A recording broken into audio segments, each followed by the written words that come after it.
नमस्कार मित्रांनो, मी Nagesh सालेगावकर NK civil planning या चॅनलमध्ये आपले स्वागत करतो।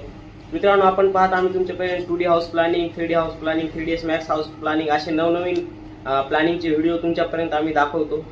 तर यावेळेस असाच एक प्लॅन घेऊन आलो आहे मित्रांनो। प्लॅन सुंदर आहे। तो प्लॅन पाहण्याआधी तुम्ही माझ्या चॅनलला एनके सिव्हिल प्लॅनिंग या चॅनलला सबस्क्राइब करा। नवीन असाल तर बेल आयकॉनला क्लिक करा आणि शेअर नक्की करा। तर बघा हा नवीन हाऊस प्लॅन। तर मित्रांनो, हा आहे आपला 30x40 चा अजून एक नवीन प्लॅन। 30x40 चे आपण जवळपास 2-3 प्लॅन टाकलेले आहेत, तर हा नवीन प्लॅन आहे थोडासा। यामध्ये तुम्हाला स्टार्टिंगला पार्किंग येणार आहे, नंतर मेन हॉल येणार आहे, 2 बेडरूम आणि 1 किचन असा प्रकारचा सुंदर प्लॅन आहे। तर या प्लॅन मध्ये सर स्टार्टिंगला 12x13 ची पार्किंग आहे। त्यानंतर इकडे एक साइडला 3 फीटाची बोर सोडलेली आहे हॉलच्या इकडे उजव्या साइडला। तर त्यानंतर आतमध्ये गेल्यावर हॉल तुम्हाला 13x14 चा हॉल येईल। नंतर एक बेडरूम 11x10 ची एक बेडरूम असेल, दुसरी 12 फीट 5 इंच बाय 10 फीट ची बेडरूम असेल आणि अटॅचमध्ये एक बेडरूमच्या बाजूला बाथरूम असेल 4x7 चं।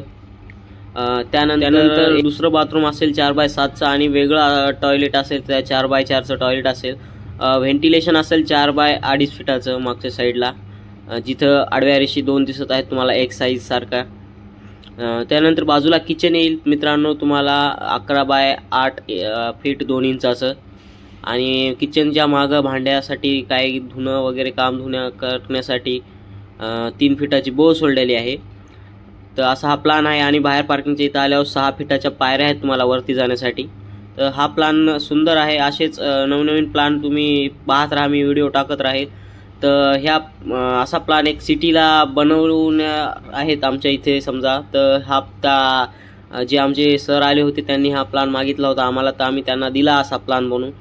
तर हा प्लॅन बनणार आहे आता काही दिवसानंतर। तर तो प्लॅन झाल्याच्या नंतर त्या प्लॅनचा आम्ही व्हिडिओ तुमच्यापर्यंत दाखवणार आहोत। आणि तुम्हाला पण असे जर काही प्लॅन वगैरे पाहिजे असतील किंवा 3ds मॅक्स मध्ये प्लॅन पाहिजे असतील तर तुम्ही आपल्या चॅनलला कमेंटमध्ये सांगू शकता। जर असे प्लॅन बनवायचे असेल तर आपल्याला काळजी घेणं खूप गरजेचं आहे, कारण की सिटीमध्ये आजूबाजूला आपल्या जागा नसते। तर हे लक्षात ठेवायचं कधी पण की बाथरूम टॉयलेट याला व्हेंटिलेशन देणं खूप गरजेचं असतं। तर व्हेंटिलेशन सोडावंच लागतं। जर आजूबाजूला आपल्या प्लॉट असतील, घर बांधलेले असतील, जागा नसेल तर तुम्हाला व्हेंटिलेशन सोडणं हे गरजेचंच आहे, कारण की व्हेंटिलेशन हे पाहिजेच, सरासरी पाहिजे लागतेच।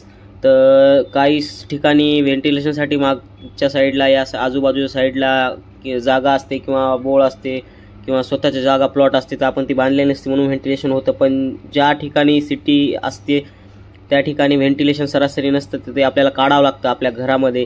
तर या घरामध्ये पण तसंच आहे। याच्या तिन्ही साईडकून भिंती आहेत आणि समोरून गेटच्या साईडकून पार्किंगच्या तिथं समोरील फक्त रोड आहेत। तर त्यामुळे या व्हेंटिलेशनसाठी जागा नव्हती, तर या बाथरूम आणि जे टॉयलेट आहे वेगवेगळं तिथं व्हेंटिलेशन आपण दिलेलं आहे आणि हे व्हेंटिलेशन देणं गरजेचं आहे।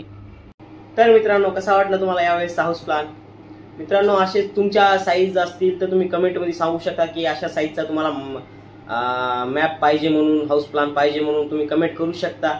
तर असेच नवनवीन व्हिडिओ पाहण्यासाठी किंवा तुमच्या 3ds मॅक्स नवीन अजून व्हिडिओ मी टाकणारच आहे, पण ते तसेच व्हिडिओ पाहण्यासाठी तुम्ही माझ्या चॅनलला एनके सिव्हिल प्लॅनिंग या चॅनलला सबस्क्राइब करा। नवीन असाल तर बेल आयकॉनला क्लिक करा आणि शेअर नक्की करा।